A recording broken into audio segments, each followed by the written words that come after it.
Hello, and welcome to our 19th video in our ACT test preparation series. Now today, we've already reviewed the English test and the reading test as well.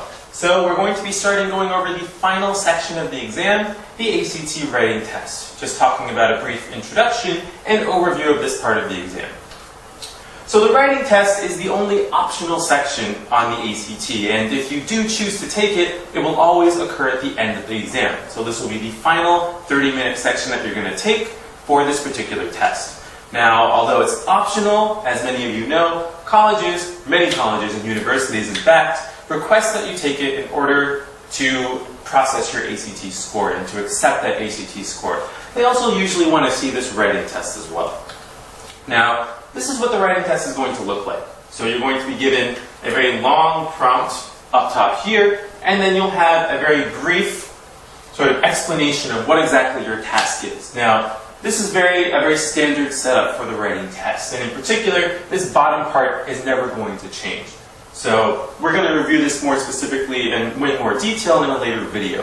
But for this particular part, you can see here you'll be provided with an issue, as well as different sides that take a particular stance on this issue.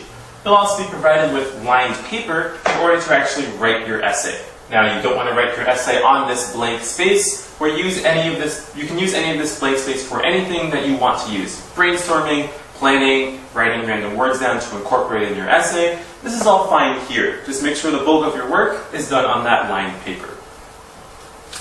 Now, what does the writing test actually look like? Well, it's going to be a 30-minute exam, and the test will present you with one prompt that's going to detail an issue, as well as two views on that issue. Now, your job is specifically going to be to write one essay in which you take a position on the issue as well. Now, you can choose to take one of these two views that is presented in the prompt, or make up your own particular opinion on the issue at hand. Now, specifically, you're going to write this essay and take that strong stance. This is going to be key for success on the writing test, making sure your issue or your stance or position on that issue is very clear. Now, your own position, again, does not need to be the same as the one or as one of the two expressed in the prompt. However, if it is, that's completely fine as well.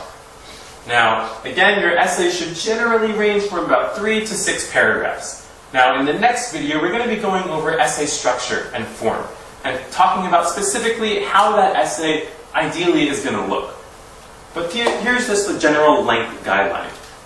Now again, essays will be graded based on how effectively you can take that position, as I mentioned earlier, and then support that argument with relevant and specific examples. Now, these examples are going to be